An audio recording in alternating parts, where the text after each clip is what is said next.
this is a white sapote tree that came with the property. I'm guessing it's at least 70 years old.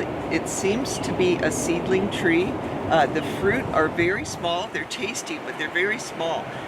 Of course, it has a wonderful root system, and when that happens, I like to top work a tree. So, like many months ago, we cut some big branches off of this tree and waited for new shoots to form so that we'd have some younger growth to graft onto. And actually, I didn't have good graft wood until now. So these are a little bit older than I would like, but it's what we have. And I have the scions, I have places to graft, so I'm gonna try that out. I actually have 2 varieties of white sapote. Since there's 3 different places to graft onto around this area, I'm going to use this particular variety because there's 3 of it. This is conveniently labeled, and I'll be able to use this same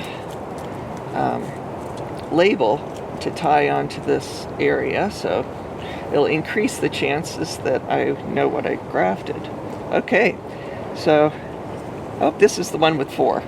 Silly me. That's Redlands. We'll save that for the other place.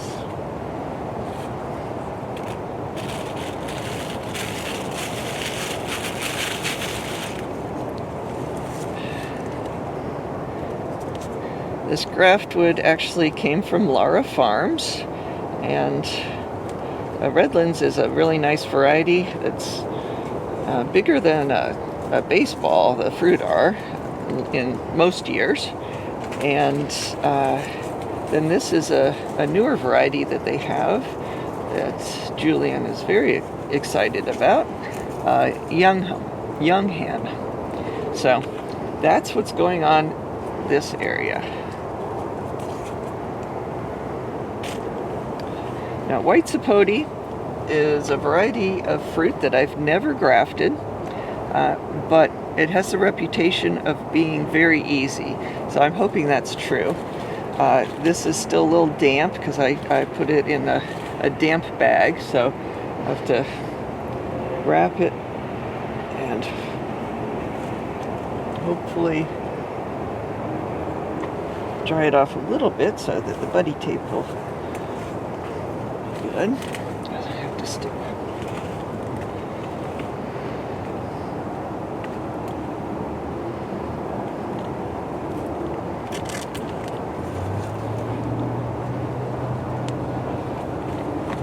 So I'm going to use a side veneer, so I'm going to leave the lower part not wrapped. Start wrapping this upper part.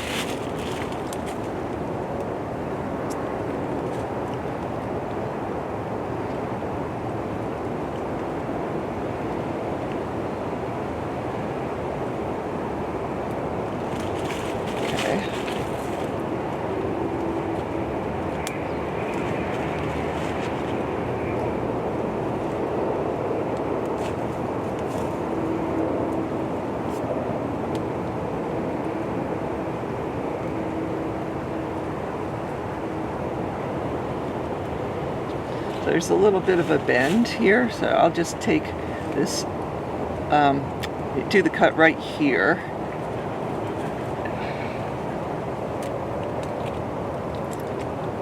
And then that leaf base won't be in the way. Cut that right off.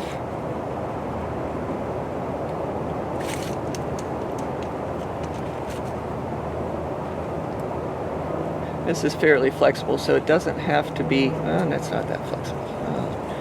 Make sure this is a little bit straighter, flatter, I should say. So that looks pretty good.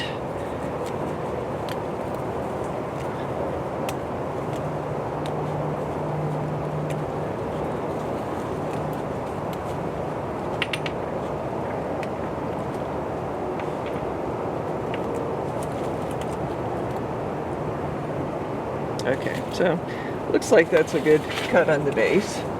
And we'll just go to the outside here, make a long cut. We'll be cutting, if this graft is successful, everything above the graft is going to be cut off.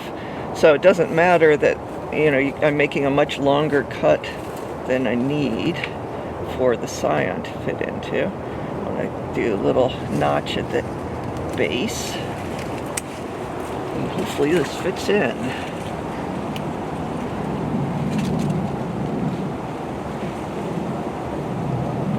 So yeah, it looks like a pretty good contact there. And once we have, and get it down to the bottom there.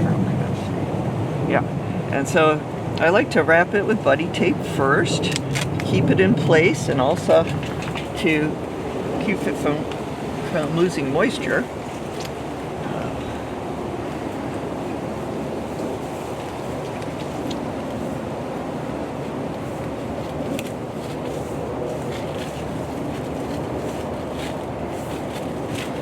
And I'll use one of these big elastics.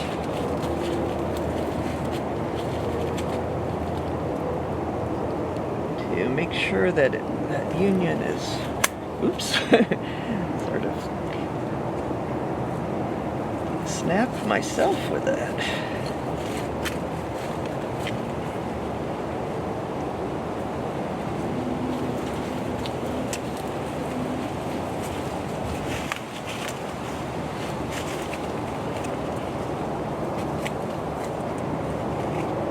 Okay, that seems like it's doing a good job holding it in place.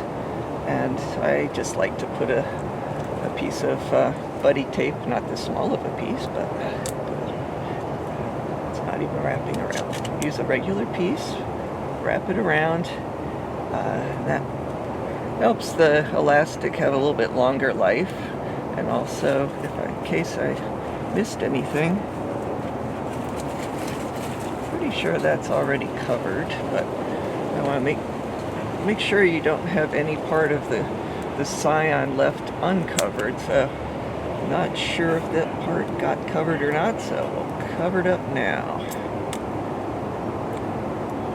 So I'll do the same thing, all side veneers on these two other ones, so we'll have this cluster of 3 of young hen.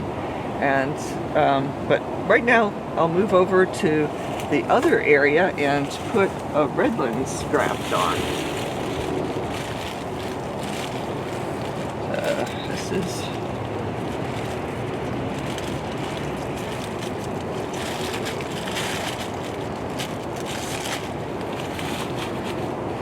a couple things going on here. This little shoot, that's actually a different plant. It's rooted into like a little collection of old organic matter, and so that I cannot graft onto. That's not white sapote. And then also this time of year apparently is not a good one for white sapote because I've got a lot of sooty mold. That shouldn't be too much of a factor, but that's what this is.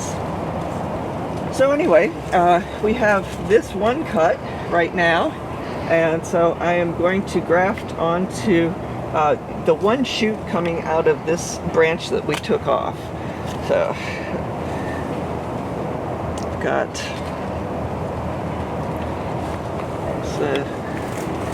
looks like the nice scion here.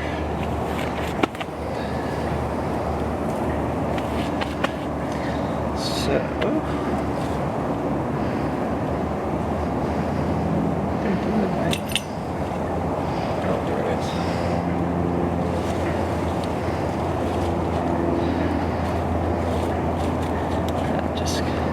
make it a little easier to wrap it with buddy tape cuff. Oh, sorry.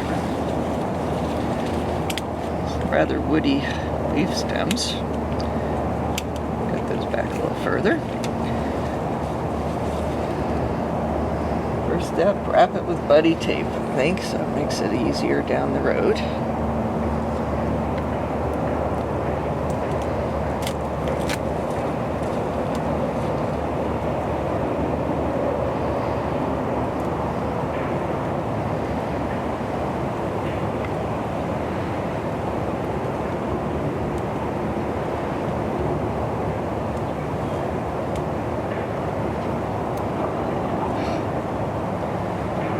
Okay, so that's all sealed up.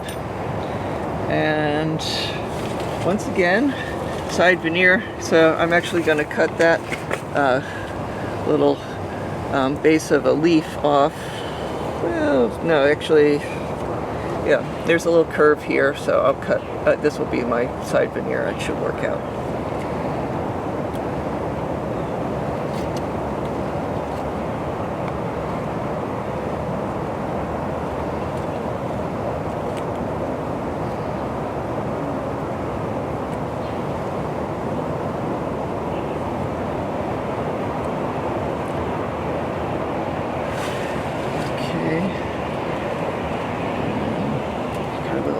Down here.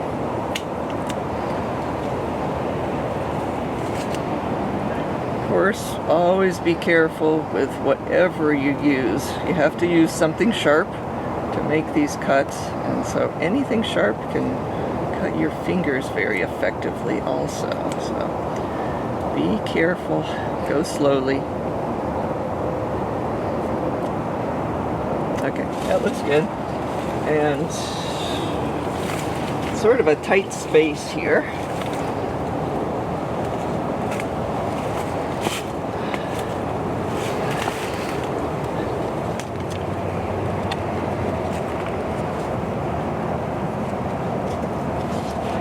want to go on into the outside curve, part of the curve.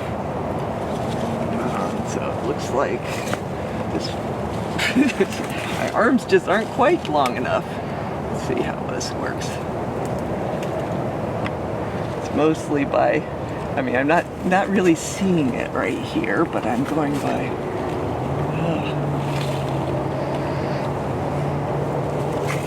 what I remember this looks like. Okay, I think I got a pretty good cut there.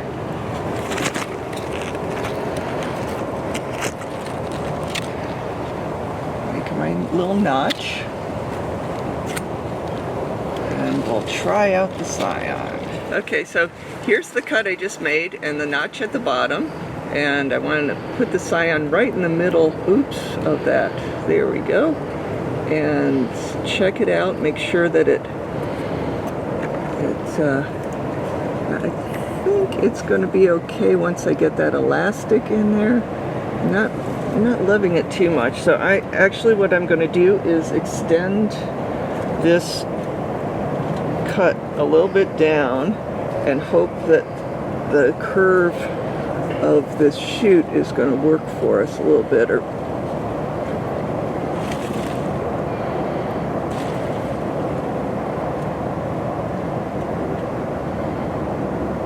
You want to get where whatever blade you're using just slides.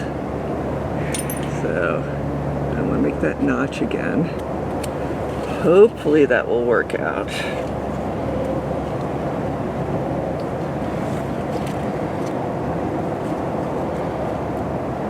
Slide it in.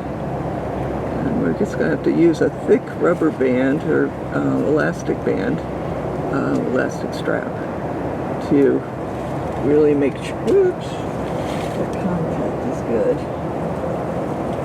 Okay, this is, got my buddy tape ready this time. Get this wrapped into place.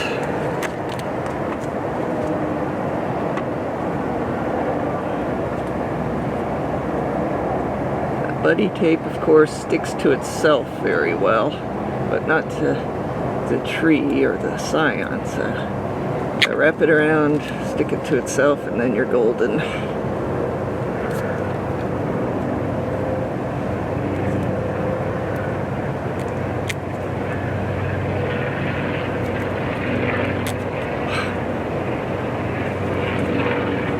Definitely not a very accessible place, but it should be. It should work out. Having a little trouble with this last piece of buddy tape. Stretch this other side over. Okay. So now comes the rubber band.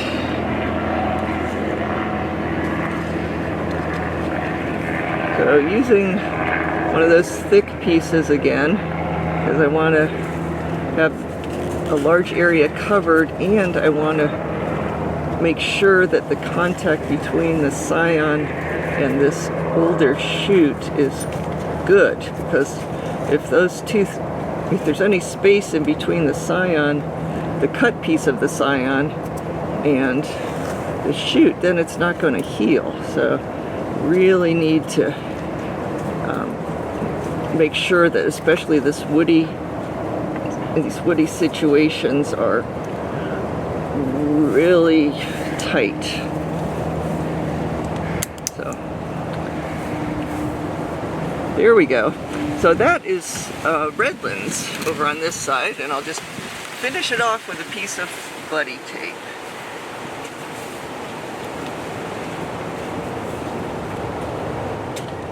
So here are our first two grafts on this white sapote tree, put on young hand and redlands, and hopefully those grafts will take, and when they do, we'll cut back the rest of these branches. Actually, one quick thing we could do right now is take off some of the height of this branch, because I didn't notice, look how tall it is. It's about 6 feet tall. You certainly don't need it to grow that tall. We need the energy to go to the scion. So I'll take that top part of this shoot off, and hopefully more energy will go to the scion. We'll check back on these things. I'll put the rest of the grafts on somewhere, and we'll just have to cross our fingers and hope for white sapote soon. So it's time for the exciting conclusion.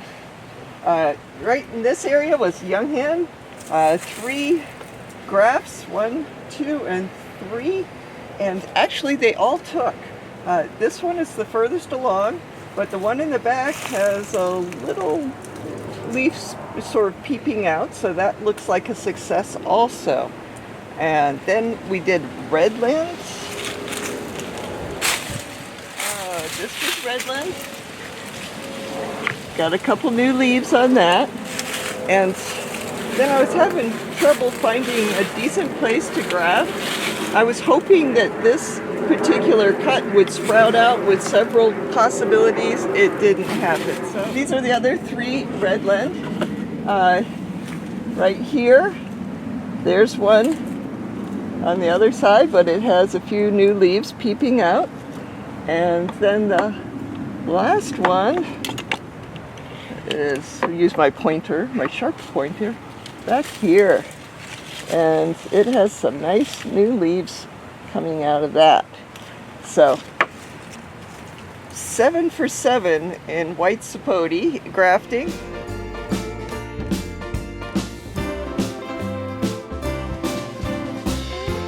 First time I ever grafted white sapote. Just used the basic methods, a side veneer and top cleft grafts. And white sapote does have a reputation for being a plant that is easy to graft, and it seems like it is, because 7 for 7 on a first time thing, I count that as a success, and thanks to the plant for being so easy. Right at this stage is a good time to cut back some of these branches. I've cut back some already. Like this used to be longer. There are some other areas that I cut back also to give more energy to the scions, because that's what we want to grow. I don't really care about the rest of this. So right now I'm just going to cut back a lot of the growth that's above the scions that have already taken. I don't want to cut off everything in most situations, but I want to cut back a lot of it so that a lot of energy can go to growing these scions. So here we go. White sapote wood is really hard, so I'm using a brand new saw.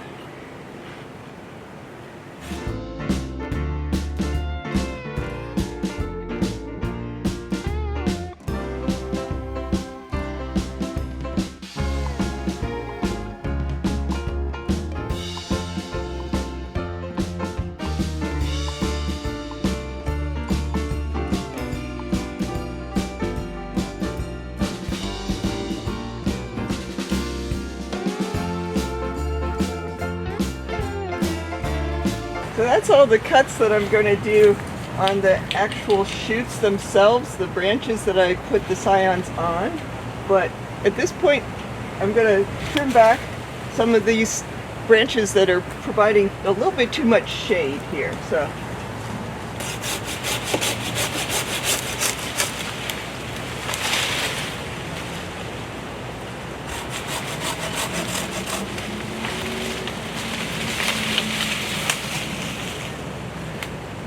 and one more.